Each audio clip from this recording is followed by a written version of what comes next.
Good day, good people. Once again, you got the grumpy old nerds in your ear. As always, I'm Uncle John, your elder who knows too damn much about movies, TV, and comic books and all kind of shit like that. That take up most of my time because I ain't got shit else to do. And as always, I bring my friends with me because our opinions matter and yours don't. Up top over there, I don't know what the hell she's got going on. Um, Auntie Nicole, is that you? It's me, and I feel Puerto Rican in this here. I just feel Puerto Rican in this here. Ricken. That's me. Ricken. Okay, I'll be honest. Rican. I don't know what the hell you just said, but Rican. we're gonna roll with it. Next up is Uncle Percy. Hi, Uncle Percy. Hello, everybody. Glad to be back. Yes, welcome back, Uncle Percy. You were sorely missed. All we need is you back, and we just like as before. And next is Cousin Amayu. Cousin Amayu, you and that ponytail is Okay, I was trying to fix it. It's not giving what I needed to. Been doing all that Yeah. dancing. yeah, I right. know, right? Yeah, that's your Halloween costume. You're a woman who stuck her finger in a socket. And at the bottom is Uncle Tony. Hi, Uncle Tony. How are you? How you guys doing today? I'm doing good. Good, Uncle Tony. Uncle Tony, you know what? You rock that high top fade better than anybody else I've seen any time recently, sir. Who is your barber? Who can I go to get a high top fade like that?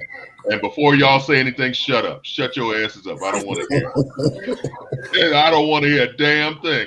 I could grow a high top fade if I wanted to. Good chin. And I apologize in advance because I got a cold. My granddaughter made me sick, so right now. But anyway, let's start the show off today. And this, when I was shown this article, it fucked me up. There is an article. Uncle Tony can give us the specifics of the article that we're referencing, but there is an article out that is saying that James Gunn may be fired from DC, the DC universe, cinematic universe that he is crafting. I think this is stupid as fuck. My personal opinion. I could be wrong, but I think that James Gunn has finally brought some relevance to the DC cinematic universe. I know it's not called that, but I'm calling it anyway because I want to.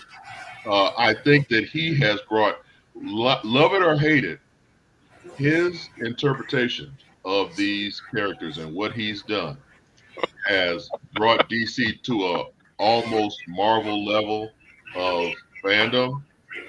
And if they were to fire him, that would be, as I stated earlier, stupid as fuck. Hey, Uncle Rod, how are you, sir? What's up, man? I was just wondering what the relevance of this was. Yeah, I mean, I make up words. It's my show. I can do it. Hey, You what can you want, see the bro? minute. But Uncle Tony, give us some minute. insight into this, if you don't mind, if you have some insight. Well, basically, they're talking about James Gunn being out, but everything still depends on whether or not Warner Brothers is going to get sold and who Warner Brothers is going to get sold to. And, the people and stuff that are perceived to be the buyers, I can't think of the name right now, but it's basically, the guy that's going to be in charge is like the junior of a guy who's a billionaire who's friends with Trump. So, me personally, I just hope that don't happen. But that can't be a good thing for media. But basically, everything's, like I said, at this point, it's just a rumor. We have to actually wait and see what happens about whether or not Warner Brothers actually gets sold or not. But one of the things that they were pointing out is that they were saying that some people weren't pleased because both Superman and Peacemaker had not made the revenue that they were expected to make. So that's part of where part of the rumors are coming from. And then the other one is that Warner Brothers could get sold, and then whoever takes over is going to want to relaunch the cinematic universe. Relaunch the relaunch. Right. So, relaunch. Rod, let me ask you this, Rod. Okay. It just seems like all these superhero films are not making the money that people are expecting them to make, even though they may be successful. Like, what the fuck, man? They're making. How right. much money do they want these motherfuckers to make? You're exactly right. Yeah. Well, let me back up a little bit. Paramount Skydance are the people who are looking to buy Warner Brothers. Okay. All right, and those are the guys that Tony was mentioning earlier that are aligned politically in a certain way. All right, so back to your original question when you brought me up.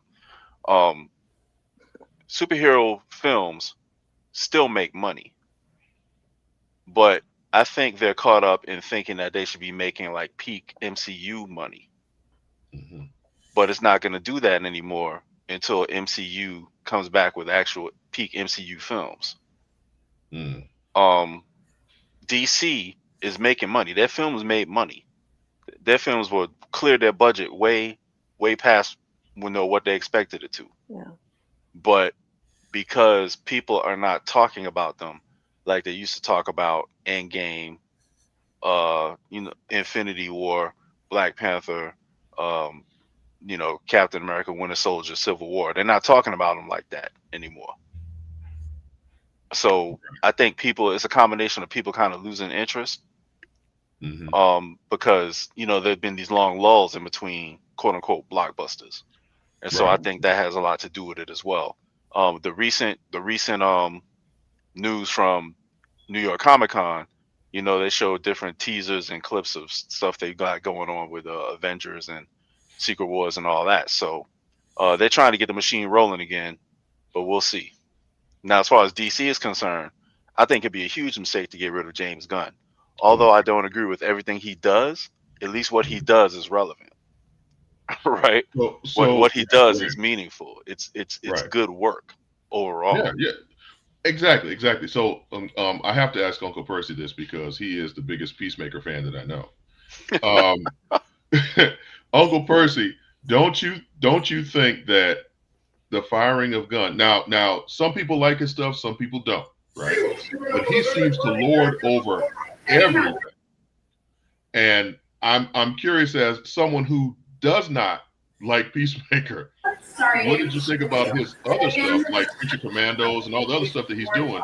And do you think that firing Gunn would be do you think firing Gunn would be the answer to whatever it is that these people are trying to do?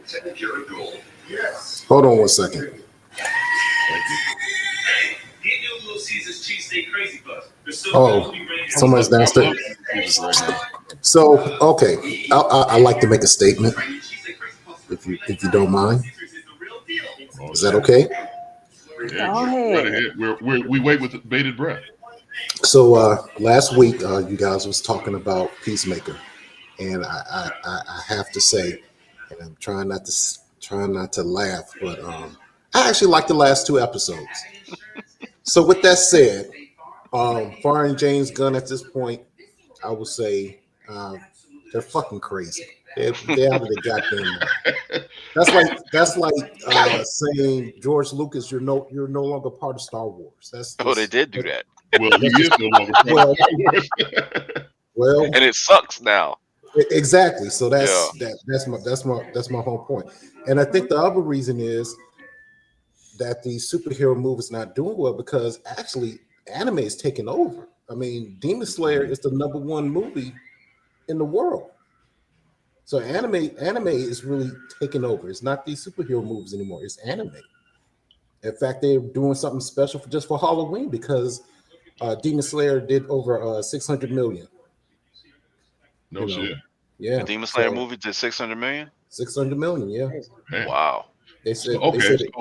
they made more than Hidden Dragon. Was it not touching? How to Tame Your Dragon?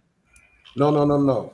Hidden Dragon. What was that? Crouching Tiger, Hidden Dragon. Yeah. Crouching Tiger, Hidden Dragon. Huh. Okay. Yeah.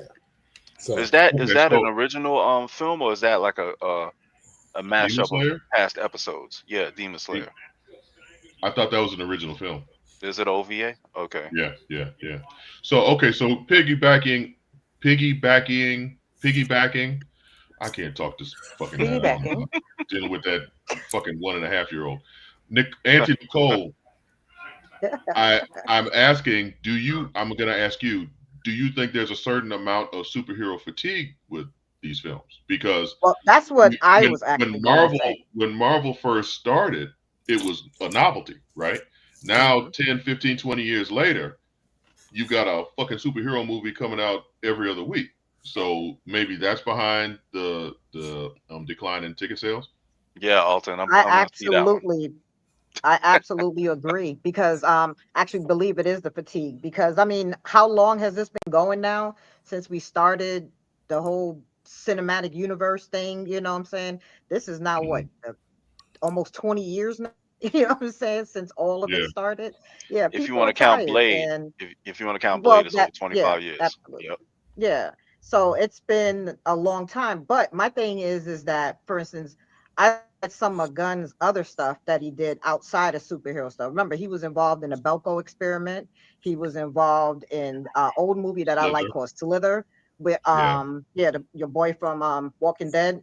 And he's done quite a few other things, you know, practical effects, the you know, just the whole direction, the way those films went, and which was exciting. So I think they'd be wrong for taking him out. Okay. So okay, and cousin Amayu, I'm scared to ask this question. Do you think James Gunn has a very particular way of writing these projects, right? Um, Mm-hmm.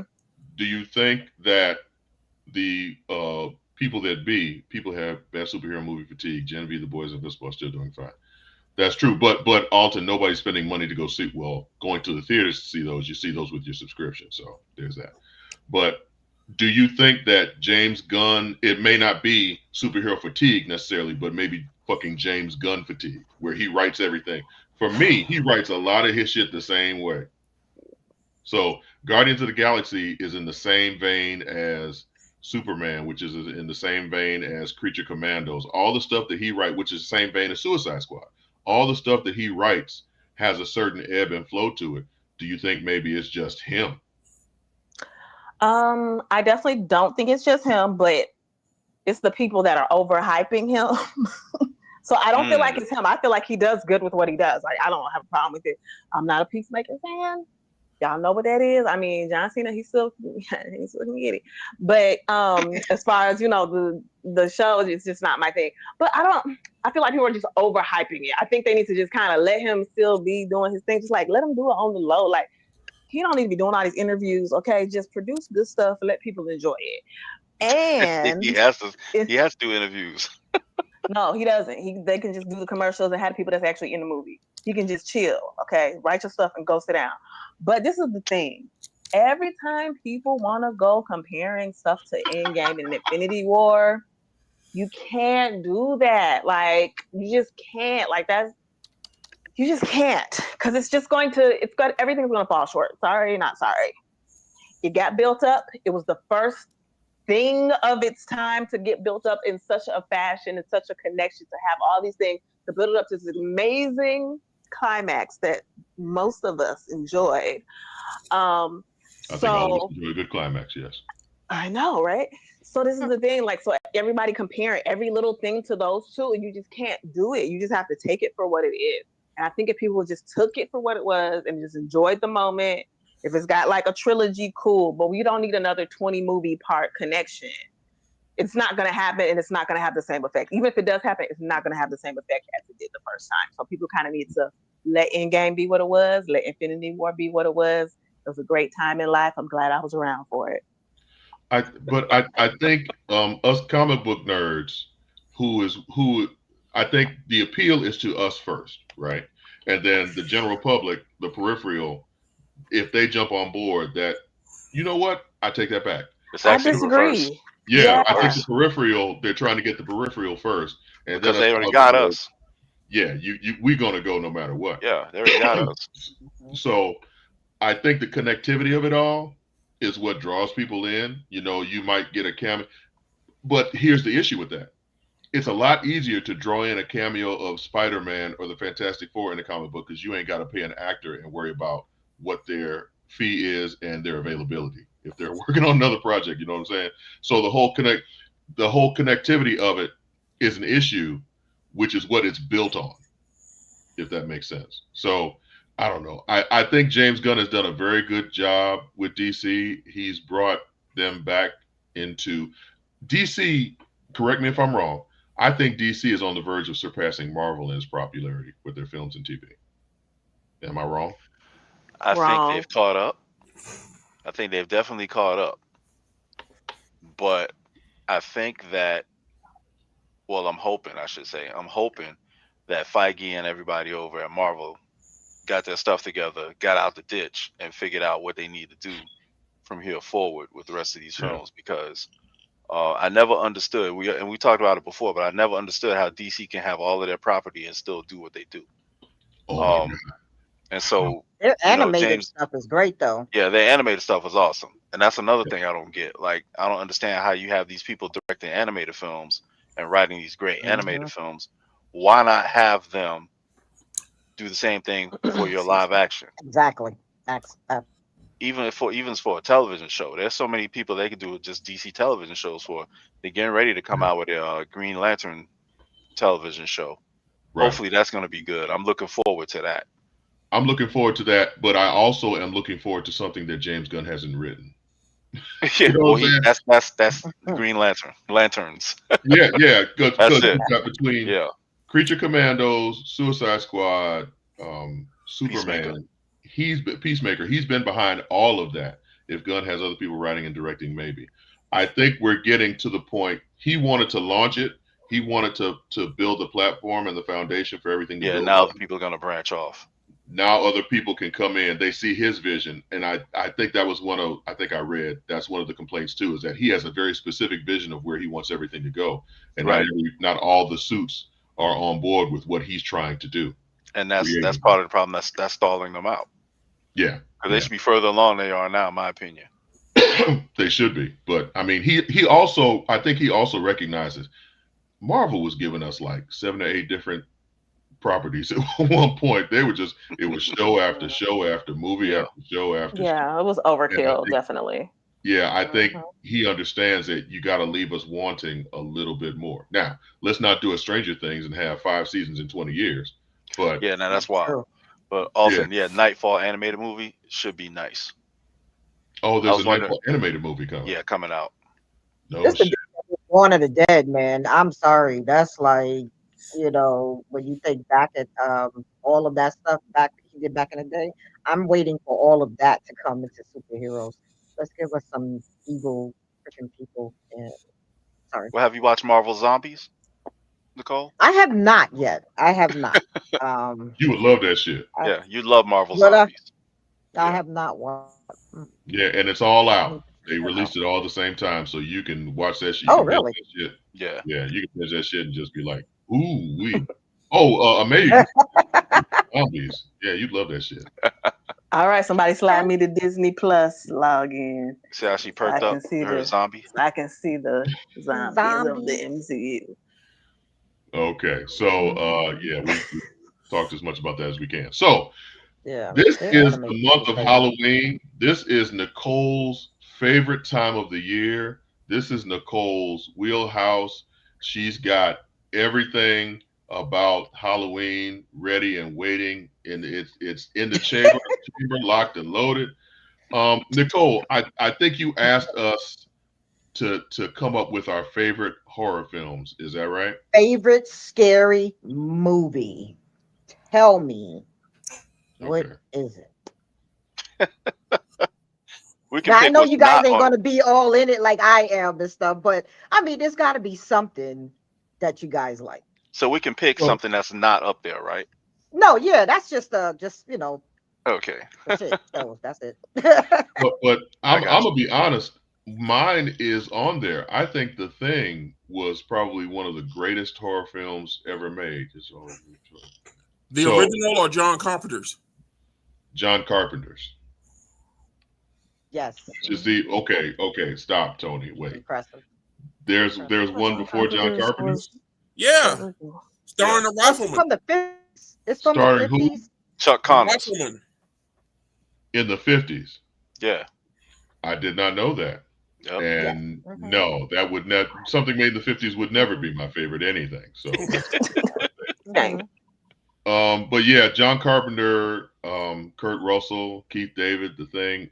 That's my favorite. Mhm. That I saw that when I was a kid, and it was scary enough but intriguing enough where I wasn't scared to watch that shit. Now, The Exorcist, I couldn't watch that motherfucker because it fucked me up. I couldn't take that. And it was on. Wait, The Exorcist was on broadcast TV. It And you know, was. on Yes, it broadcast was. TV, they still cut out the really bad stuff, and it still fucked me up. Yep. That's I one saw movie in his Jaws. life I will never watch again. I have sworn No, till this fuck day no. I will You never watch it again. devil, get behind me. I saw Jaws on broadcast TV, and that fucked me up. There's a level for me. There's a level for me where if it's really scary, really fucked up scary, it may be a good film, but I'm not gonna watch that shit. I have There you go. my constitution ain't that strong, but The Thing was scary enough, but also entertaining enough where I could watch it and not be like, have fucking nightmares and shit. Hey man, Absolutely. my parents, they weren't gonna pay no babysitter. I saw both The Exorcist and Jaws in the movie theater as a kid. That's why you crazy. Wow. That's why you crazy. Wow. I got I said, traumatized the same way. those are movies that definitely made me jump. Death by Temptation. Yeah, We're not even gonna talk about that all. That's my Crazy as hell. temptation. Wow. And I really enjoyed, like I said, The Thing is good, but basically I was all into The Thing. I didn't think of it as a horror movie. I just thought of it as a cool sci-fi movie, So it wasn't really clicking the horror for me. It's like, it was great. The So what practical It effects had a was bunch of really amazing cool in that scenes movie. that made you jump. And then you got into the whole thing too of like, well, who is the thing? Who isn't really who Right. they think they are? Yeah. So you Right, got right. drawn into all of that. So yeah, Mhm. I love The Thing too. So Tony, Yep. that's your favorite? Or what would be your favorite? What the question was, favorite or Yes. would your favorite Just be the one that your actually favorite scared you? scary movie. Scary movie. Scary movie. It would have to be The Exorcist. Like I said, I saw The Woo! Exorcist in the You movie went hardcore theater, on that one. as a kid. So that's the movie that actually scared me. Mm. Okay. Hey. The Thing I just love because it was a great story. Mhm. Yeah. I think there's like horror films that have great stories, and then there are horror films like the Freddy and the Jason films where they just killing motherfuckers just to be killing motherfuckers. Be mixed For real. Dapperton. Right. I like a story, something fucking compelling. Like Alien would be up there for me too, because it's a story. It's along with the xenomorph eating everybody. Uncle Percy, your favorite scary film? Oh, the Tio Birds. said the birds. Yeah, that was wild. We didn't even bring it up, but and that's some good Alfred Hitchcock stuff back in the day too. What's yours, Uncle Percy? Uncle Percy. Oh, I'm sorry. I was thinking of something else. I always like Phantasm. I love that movie. shit. Phantasm. Phantasm's a great movie. You said Fantasia. Yeah, I sure did. Yeah, she scared the fuck out of me. Hey, I wasn't going to correct him. We knew what he meant. Y'all corrected my black ass. The Disney Fantasia? Yeah. It has some scary parts to it, though. I ain't gonna lie. Fantasia? Phantasm is crazy. Yes, Yeah, that is. And they did like 4 Phantasm. movies. I think it is. Yeah. Yeah, they That did a one bunch. with bunch the of them. silver ball flying around. Yeah. Okay. Yes. That is That- freaking nuts. That and Motel Hell. Motel. Oh, Hell. Motel Hell. Damn, you Oh my bringing out gosh. some deep Wow. cuts. I haven't Yeah. thought about that movie in a while. Yeah. That's something. Motel Hell. What was the Okay. premise of Motel Hell? Just that. So they was- Killing was people in the cutting up- motel and grinding them Oh. off a sausage. Yep. Yes. They was making meat. Yep. Another one where they're just killing motherfuckers just to be killing motherfuckers. No, they was trying to make some money Absolutely. and eat. They was sitting there. That was their bread and butter. Had them in the garden in the back. They cut their throats so they They couldn't literally buried them like they was doing Yeah. flowers. scream. Yep. Yeah, some years. fucked up shit going on in our childhood, didn't we? I'm Yep. saying. Yes. Alton, I Okay, did like Cousin TV show Mayu. because I love anthologies. I love anthologies. Yes. Cousin Mayu, what's your favorite? Okay, so mine's not going to be as old, but when it first came out, I felt like Scream was like the new biggest best thing. that whole "What's your favorite scary movie" and all that, and it's got. I loved everything about that. Like I want to rewatch it right now now that I'm thinking about it. Scream, and also It's if my we're favorite including zombie franchise. movies, I would go back to. The Sixth Sense. I like that too, but I don't know if is that considered a scary kinda. movie. I You can't don't if know. you don't I like don't dead know. people M. Night walking around Shyamalan talking to you. just be doing stuff. If we're including zombie movies, I would actually say I would actually put 28 Days Later in that one. The first one. The original? 28 Days Later. The first one? Yeah. Okay. Okay. Yeah. Because like I that was see that. like one of the first times we saw fast zombie. Yes. Oh yeah, the rage zombies. Yep. Yep. Yes. But they weren't really zombies. They were still alive. They just were infected. Yeah. Whatever you but want to call it. Whatever You know, want to call it. they wasn't in their right mind, so I think that counts. In their right mind. Good Lord. In their Okay. right Uncle mind. Rod, that is- what's Uncle well, you know, Rod, before we what's go to yours? Uncle Rod, super producer Mel said Sixth Sense, and we were kind of talking over it. But do you consider that a scary movie? Me? I don't. It's kind Anybody? of in. It scared me. It's It don't take It much. did like have a a few haunting. jump scares in it, didn't It it? did, It had but a it's few like little jump scares. it's a haunting. I would consider that a haunting normal movie. So So that means Definitely. scary because somebody was dead. I mean, The little boy was dead, right? Spoilers. what? Yeah, not the little boy. The little boy. Okay, was I'm sorry. alive. Uncle Rod, your favorite scary film? Okay, that's like is Ghost a horror movie? He said Yeah, Uncle Rod. No. Here we go. Ghost is Uncle not a Rod. horror movie. It's got a Uncle ghost Rod. in it. That's Alton. Uncle Rod, what's your favorite scary movie? I got traumatized early by The Exorcist as well. But Okay. once I got a little bit older, one of my favorite horror movies was The Lost Boys.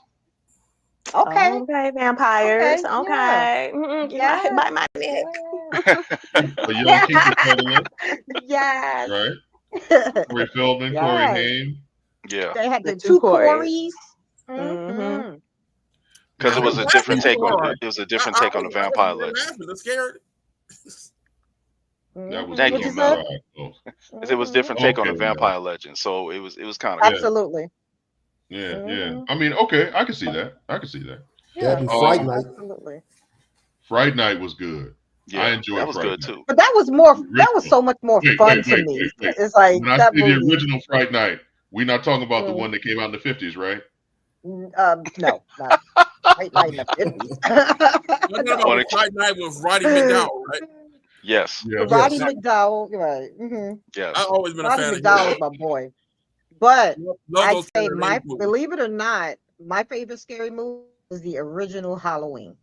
That one right there, John Carpenter. Yeah. That is my favorite scary movie in the whole world. And I So have my Nicole, favorite franchise, Scream. Nicole, as a horror movie connoisseur, what makes a good scary movie for you? To me, it does not have to include a bunch of blood and guts and gore. It is all about atmosphere. It's about, to me, jump scares. Yeah, if you can scare the shit out of me, that's, you know what I'm saying? It works. Yeah. All- That came across as kind of orgasmic, didn't it? You can scare the out of me. You know, but it just didn't. It just was one of those things that it's just, he just scared you. It was like, it was new. It was like this dude wandered around because the original name was the Babysitter Killers. That don't come across the same as Halloween. You know what I'm saying? No, it does And, not. You know what I'm saying? And Saw. I'm just literally. I mean, he just did it. John Carpenter was that dude off of a budget of $300,000. That was it. Yeah, he Yeah. did a great job of what he had. Yes. He did. He made And a didn't great, realize great he was movie. making something that would endure all this time. Can I just All say this time. I forgot one that I enjoy just for its campiness. Evil Dead, the first one. Yeah. That shit was fucked up and hilarious. Yes, it was. Oh, speaking of campers, anybody seen Sleepaway Camp? Yeah, No. The chick with the I dick? thought. Okay, that Yeah. is the What? name. Yes. Yeah. Yes.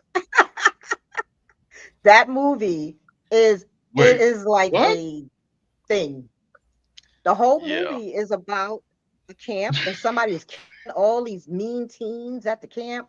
And come to find out, there's a whole backstory about a young boy, where their family passed away, and the auntie wanted a little girl. So she changed him into a Oh, girl, Jesus. and he was mentally unstable. Yeah, it's wild, Okay, right? and this I is bet. literally the movie. This is literally the movie, Now I and you gotta look find this out up. this movie is insane. Sleepaway Camp Just is a movie everybody should see once, at least. just to see the deep sigh from Amayu is enough for me. So I'm so let me get gonna this look this straight. up now. Okay. So let me get this straight. So Sleepaway Camp is about a mother who wanted a daughter but No, had a son. slightly different. It's about two children. They lost Okay. their parents. Okay. Okay. So, the auntie steps in and takes care of them. But the thing Okay. is that she already had a little boy. She wanted a little girl. So the And aunt was basically, deranged. yes. And she raised the little boy as a little girl. And of course, that did something to psyche. You know what I'm saying? And you don't really know Yeah. this. So this is, like we say here, we spoil shit. And you know what I'm saying? And This came out in that the fucking is what, 70s, 80s? The this 80s. is like in the 80s, 83. early That's 80s. why I didn't see it. 83. Yeah, 80s. It was in the 80s. Sleepaway Camp Yeah. is one of those movies everybody has to see once. What kind of shit were we watching back in the day? I was working in the video store when that was out. And it was popular. It's a pop freaking movie. Very Yeah. popular. Sure. Well, you know what? I don't think we can go anywhere else with this particular subject. So let's go ahead and Well, hold, take a hold, break. can I say something? Wait a minute. Hold it. Hold it. Oh Yeah. yeah, come Yeah. on. I mean, I You don't know know how what? you can top what the fuck she just said, but go ahead. No, I wanted to ask Auntie grudge. Nicole, since she said that she doesn't like stuff necessarily with all the blood and the guts, what's her opinion and what's her favorite Alfred Hitchcock movie? My favorite Alfred Hitchcock movie is The Birds. Cool. I like that. Absolutely. I love it too. Yeah, that's all I had. I just want to ask her a question. No, that's a good Absolutely. question because the birds fucked me up too. Anybody Yeah, remember? Yes, Alton, I House. remember House. Yes, Yeah. with Greatest American Hero. He was a star of that movie, and Yes. I went and saw that. It and was reminded me a lot of Probably. Evil Dead for some reason. It reminded me a lot of Evil Dead for some reason. It was evil. It was. I would say it was Evil Dead-esque without the humor. It took itself way more Right. seriously than Evil Yeah. Dead. Right. So okay, so Absolutely. yeah, let's get rid of that shit. Let's go ahead and take a break, and when we come back, I know that was just on Uncle Tony TV hates when I yesterday, do this, Alton. Just saw that. but Prince of how about Darkness? Prince of Oh, Darkness. oh, that Oh, shit fucked me up too. I didn't like yeah, that. was Let's on take a TV break, yesterday. and yeah, that fucked me up. Well, let's take a break, and when we come back, we'll talk to Uncle Tony about some shit. After these messages, we'll be right back. You're looking for the latest information on Southern University sports, the Southwestern Athletic Conference, and HBCU athletics. There's only one place to go. Tune in to the Carlos Brown Show, exclusively on the Black College Sports Network. Planning an event? From weddings to corporate functions, CMJ Events LLC brings over 15 years of experience to make your vision a reality. Based in Metro Atlanta and serving statewide, even internationally, we provide versatile event planning and authentic catering cuisines tailored to your needs. Whether it's pre-game meals for student athletes, fundraisers, weddings, corporate functions, CMJ Events LLC is your one-stop solution for exceptional service and unforgettable food. Our diverse culinary heritage means we cater to all cultural tastes, dietary needs, and food restrictions, making every meal uniquely yours. Let's make your next event unforgettable. Visit us on all social media at CMJ Events LLC or email us at cmjeventsllc@gmail.com. Also give us a call at 404-664-3882 so that we can start planning now. College football fans, a champion will rise in Atlanta on December 13th. MEAC champion, SWAC champion, the 10th Cricket Celebration Bowl, crowning an HBCU national champion. For event and ticket information, visit thecelebrationbowl.com. Since 2002, Empowerment Resources, Inc., a nonprofit organization, has empowered more than 1,500 youth and adults in Duval and surrounding counties. Through its programs, Journey into Womanhood, Girls Mentoring, Life Skills for Teens, and parenting education coaching. To get involved with programs, volunteer, or donate, visit www.empowermentresourcesinc.org. Follow us on social media, facebook.com/empowerment.resources and instagram.com/empowermentjax.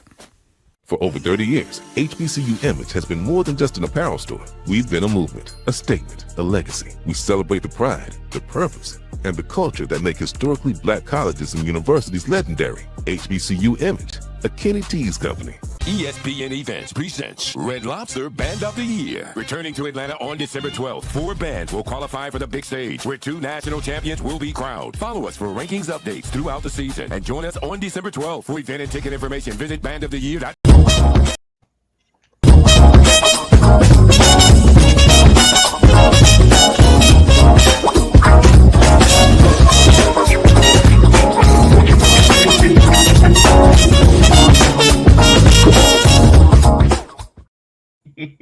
Once again, we're back.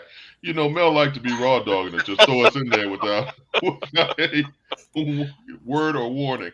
But once again, I'm Uncle John. You got cousin. Go ahead. No warning, none. None. I'm Uncle John. There's cousin Mayu, Uncle Rod, Uncle Tony, Uncle Percy, and I don't know what the fuck that is over there in the corner. Is it Venom? What? Huh? Is it Venom? Nicole is going all in on Halloween. I love the spirit, man. You better go ahead. You enjoy that shit as much as the law allows, Auntie Nicole.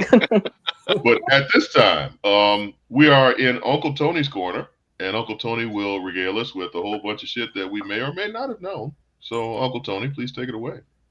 Okay. Well, I actually need y'all help. Uh-oh. There's this book right here, and the animator's connected to it, and I need help pronouncing this name. What is that? Is that Kachi Lita or Kuchi Jagalea? Kachlakita? Kachlika. Look, I'm trying to see what that. Look like chitlins to me. Coochie Lada. Not a coochie? Charcuterie. Whatever it is. Since we're on the subject of horror, this is good. I don't know how scary it's going to be to you, but it's on Crunchyroll and Netflix. This is a good series. Definitely check it out. It got a good storyline and some really interesting monsters. Okay. So definitely check that out. All right, so we're going to talk about some comic books. Thanks, Mario. Right. I'll just put them up, whatever order Mel throws them up on, I'll talk about them. Okay, cool. This is a cool story and stuff by Stephanie Williams called Temporal. It starts off as like a heist movie. And then it turns into like a slice of life. But basically you've got this housewife that has like, a good husband, good family life, cute 10-year-old kid. And, they're all into, relics and nostalgia and things from the past and reselling them and collecting them and stuff like that.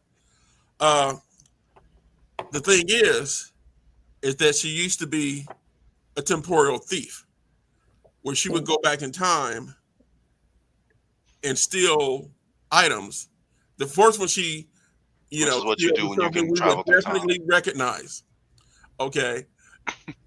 All right. That somebody will probably want to buy in the future. But basically, this is a really good story. It's got, on the interior, it's got a good combination of American/manga style artwork to it. But this is definitely something that I think you guys want to check out. And like I said, the number one for it just came out, this past week. Who's the publisher? Mad Cave. Yep. Okay. So it's definitely a good quality book. Is it a miniseries, maxi series, ongoing? I have no idea when it comes to independent books. As long as How they show up. They might change what they're doing. Oh wow! But like I said, the first issue and stuff is pretty good. So I'll definitely tell people to go check it out, and don't wait for the trade, because if it doesn't sell enough, they might not even make the trade. You know, okay, so get out, that's a get out there and very support those interesting. properties. That's a very interesting conundrum, Tony, because I would love to get that, but then I don't know how long it's going to be before I get the next issue. So you got me hanging on a string for what? Once again, I'm on that Stranger Things shit. I'm waiting 20 years for five seasons. Like, how do I know if you got me on the hook? How do I know when the next issue is coming out, and for how long is it supposed to be? Well, like I said, for a company like Mad Cave, you know, a book coming out, you know, every month shouldn't be a problem whatsoever. Okay. You know, they're one of the, you know, larger independents. Okay. Okay. All right. And what was up? All right. Here's the one you were talking about, what, like a month ago, DCKO, John? Did you were looking forward to this? Uh-oh, did we lose volume? No, I hear you. Oh, okay. I thought John said something, but I didn't hear him. He's muted. Oh, he muted himself. All right. Well, I try to mute nothing. Go ahead. All right. You know, this is Scott Snyder. The artwork in it is awesome. The art style you see here in the front, that's the way it looks like inside the book. Basically, you have a situation. It's going to feel a little bit like you were talking about the Infinity Gauntlet. But basically, you know, with DC, you've got like the two realities right now. One off of dark side energy, the other one off of Superman energy. All right. Dark side has gotten so powerful over in the absolute universe that besides being able to take it over, he's going to be able to cross over to the Superman universe and take it over and kill all the heroes.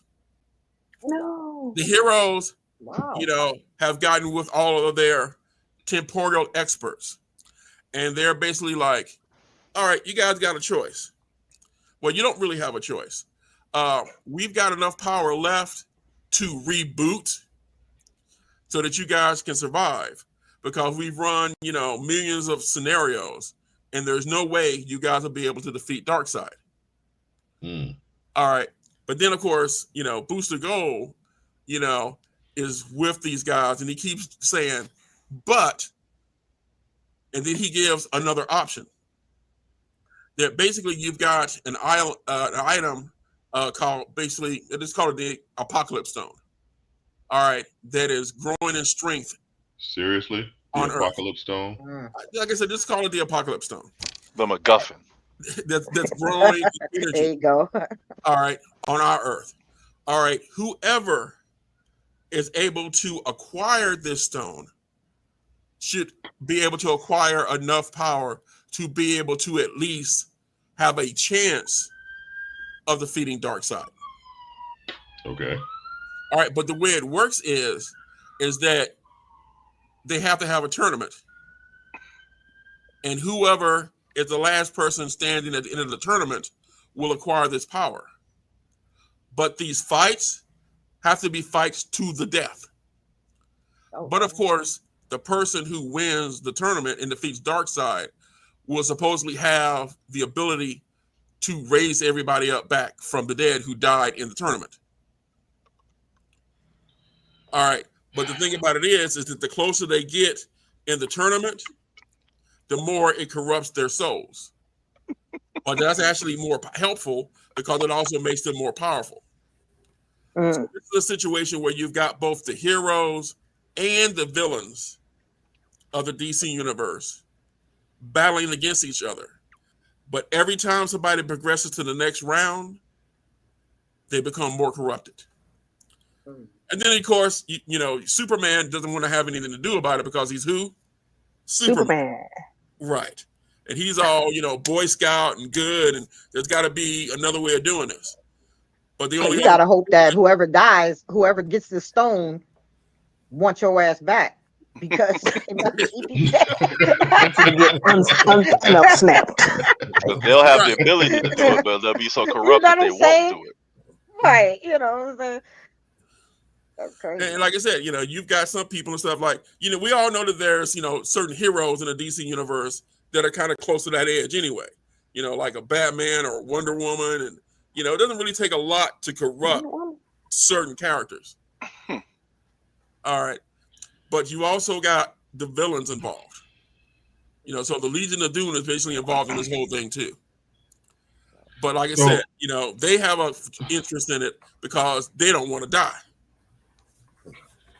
But okay, and this is probably why I have the name that I have. This sounds stupid. I can't see how this is intriguing. I cannot see how this is intriguing. It's like Secret Wars and Contest of Champions all over again. Yeah. At the end of the day, so and we'll see how it ends because, whatever. But at the end of the day, theoretically, Superman comes out on top. Right? Right. Or he should, in my mind, and maybe I don't have the divine imagination as Scott Snyder, but Superman comes out on top because he has the power set to defeat everybody. Actually, there is a whole level of superheroes that should be eliminated off rip. You know what I'm saying? Like you're gonna have all the street level heroes. So do all the street level heroes battle like the cosmic heroes? Because if that's the case, all them motherfuckers are out Batman will die. from the start. And then you've just got these cosmic beings battling each other, and then Superman just comes in and kick everybody's ass. But and of course, and I think I read somewhere, and we spoil shit, that Batman is eliminated like in the first round. So because all the fanboys would be going crazy, oh, you give Batman 24 hours to prep, he gonna beat everybody. No, shut the fuck up. So Well, by you bringing that up, you forced me to give out another spoiler. Please. Okay. Batman is Batman. And they always say, well, Batman, as long as Batman has what? Prep time. 24 There you go. Prep. Yeah. Okay, so I'm gonna leave it at that. Let's just say Batman had prep time. I'm gonna leave it at that. He did. So he's a Mary Sue. Batman had prep time. I'm just gonna leave it at that. Okay. All right. Well, I ain't buying it. You were the one talking about it and turned me on to it, remember? I mean, yes, I do remember that. And forgive me for doing that. Say my bad. Now he's all like, "Yeah, this is great. This is exciting." I'm like, "No, this is bullshit." This is part of the reason why I no longer collect from the big two, because they've gotten to such a point where everything has to have this big, super crossover event where everybody or almost everybody's a part of. And at the end of the day, you can have interconnection between the characters, but we don't have to have a suit. And now these super events go on 2 or 3 times a year. Calm the fuck down. Just give me a series. One of my favorite series, Uncanny X-Men, back in the 80s, 70s and 80s. They did all this shit, and you hardly saw anybody else from any other corner of the Marvel universe. And I was cool with that. Yes, other superhero teams and superheroes knew they existed, but they did their thing in their corner of the Marvel universe. I don't need these big fucking events every fucking other month. Just calm down, y'all. And I'm speaking to DC and Marvel. Just do some shit.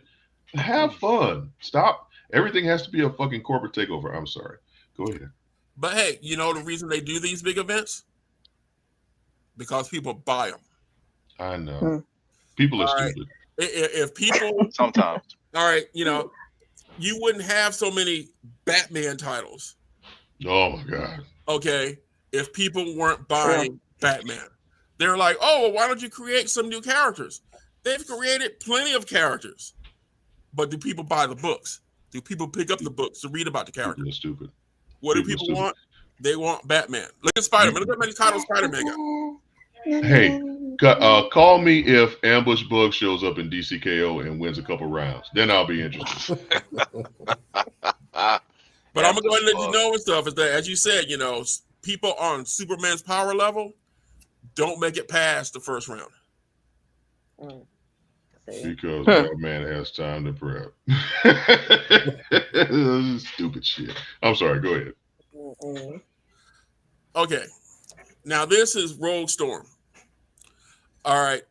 basically you've got it's going to be part of the Age of Revelation event that's going on over at Marvel. But in this storyline, Rogue puts together basically a mercenary team to go out and take down Storm, because Storm is supposedly unhinged and is basically at this point the god of Earth. You know, she is like the weather goddess. You know, she's turning the Sahara, you know, and it's snowing in the Sahara. She's doing some stuff where, you know, people are supposedly getting hurt and she needs to be taken down. All right, this story, like I said, you know, the team is powerful, but this is a team that I don't think is actually going to be able to take down Storm. But we can see what happens. I was kind of happy and stuff. At the beginning of the book, Atlanta gets mentioned. So I was all cool with that. Oh, that's nice. So have we gotten to the point? Well, that's what it'll be where Storm's based now. Storm is based in Atlanta. Of course, because she's a black woman. Are we to the point now where they are literally just throwing anything out there? I'm asking. I'm sincerely asking. Who are you asking? Whoever wants to answer that fucking question. Are we to the point now? Because, okay, so these characters have been around over our lifetime, right? Which is all right. Marvel has been around since the 60s. And right. Basically some form of DC has been around since the 30s. Exactly. So we've gone through, the age of innocence is gone. We're so far away from just a superhero having a secret identity and, you know, hey, somebody's getting mugged. Let me go in the alley and change and go save them and get that old lady her purse back. We're no longer doing that shit, right? That doesn't happen anymore. And we're onto these cosmic stories, and we're onto the same trope of the heroes fighting the heroes, and we're at the same place where, you know, who's good and who's not. You know, everybody wants to be an anti-hero. Everybody wants to be like super cool and shit. Like, what the fuck, man? Storm is a weather goddess. She's always been a weather goddess. I guess the natural progression is she's just like, you know what? I can control the weather. Fuck all y'all. I'm running this shit. Like, that's where we are. And who the fuck is gonna stop her? Rogue? No, sit your country ass. She's got a whole team with her. A strong enough telepath can definitely put up a fight. All right, but here's the but thing. Rogue gotta touch you though. And you can just get good. Okay. All right, here's the thing though. You make that comment about the comic books, but then what were the most successful Marvel movies you guys just mentioned? Endgame, Infinity War, Black Panther. Right. Which is basically the same argument.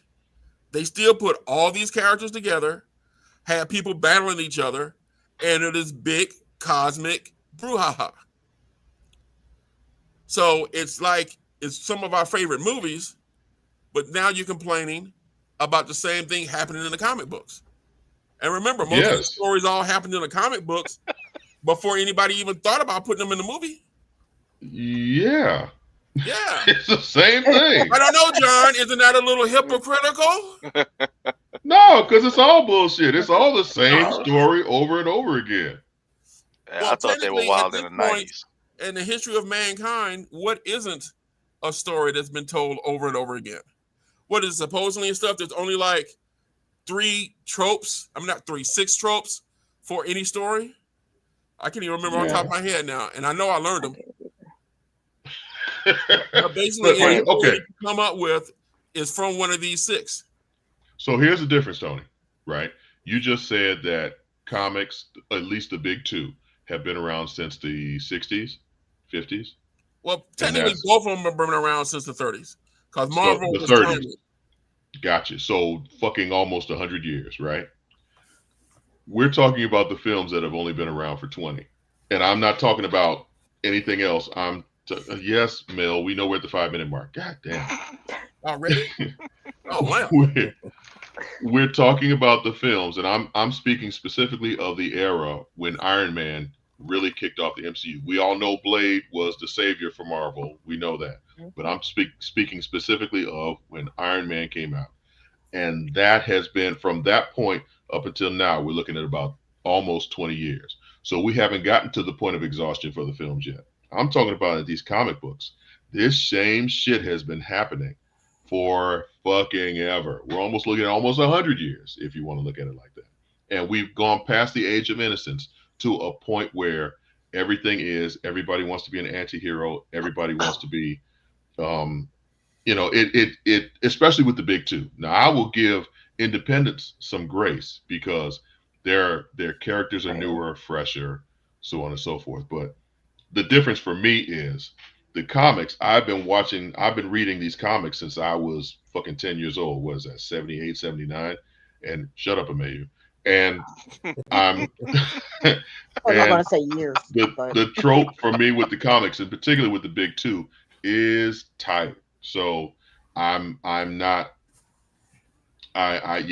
exhausted with the fucking comic books. I'm not exhausted yet with the films. I'm sure I will be one day, but not yet. So, having said that, we are at the 4-minute mark now. So before Mel starts playing that whack ass music, Cousin Amayu, you got anything for us on the way out the door? I don't really. I'm gonna try and catch up on some stuff. Love is Blind is going on, and I know that's not you guys' normal. You ain't gonna watch shit because Love is Blind is on, and you're gonna be watching that shit. I'm doing my best.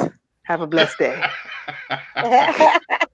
Auntie Nicole, are you expecting us to dress up for Halloween next episode? We got 2 more weeks, two more Thursdays before Halloween. Okay. But yeah, so I mean, I give y'all some time to get caught up. But everybody, watch Sleepaway Camp. Look it up. Sleepaway Camp. You will be just. Is it streaming anywhere? I'm not quite sure, but I will. Be. No, you gotta go get a VHS and put it on there. This came out in '83. You gotta go find that. Matter of fact, go to the library. It might be in the library. Hey, what's wrong with '83? That's when I graduated from high school. What you said about '83? Nothing. Uncle Percy, what you got for us on the way out the door? Rest in peace, D'Angelo, and rest in peace, Ace Frehley from Kiss. They both died. True. Oh, he died too? Yeah, Ace really died as well. Yeah. Damn. They old, ain't they? Yeah, we're losing everybody. D'Angelo's 51. 51, yeah. Shit, man. Please take care of your health. Uncle Tony, what you got for us? Let's see. Oh, well, if you're here in Atlanta and you're watching this coming up Sunday on the 19th here at Challenges Games and Comics, we're going to be having a Star Trek fan get-together party. Ooh. So if you are a friend or a supporter of Star Trek, come on out. Costumes are welcome. We'll have some food and some munchies. We have a bunch of games related to Star Trek going on. So just come on out and hang out and have some fun. And like I said, it's not going to cost you a dime. Also, follow us on our social medias. I'm actually about to throw out some free passes for you guys to go see the Chainsaw Man movie that was mentioned earlier. So you guys can go and check that out. And if you just happen to be in the Decatur area, come up on Halloween here in the mall. We're having a little, kids crawl. Come through, get candy. There's going to be a photo booth. There's going to be a DJ. Bring the family on out and have some fun. And of course, I'm going to be that guy. It's like, no, I'm not going to give you candy. Here, read a book. Got it. What time is the Star Trek event on Sunday? Starts at 1:00. 1:00. Okay. Yeah, 1 to 6. Yikes. Counter programming. Okay, Uncle Rod, what you got for us on the way out the door? The plot points that Tony mentioned earlier, they're in every story. They are the backbone to every story ever told. So it's only a matter of how you dress it up and what plot twists you add to it to make it more interesting. But eventually, every storyline has been recycled. Twist. But that doesn't mean don't stop reading. Go out and read books. Reading is fundamental. And go out and write some books. All right. So remember, kids. People don't want us to be educated or reading. Uncle Rod. Oh God, let's not go there. Remember, kid. Uncle Tony said, go out and read a book. Don't eat candy. Read a book.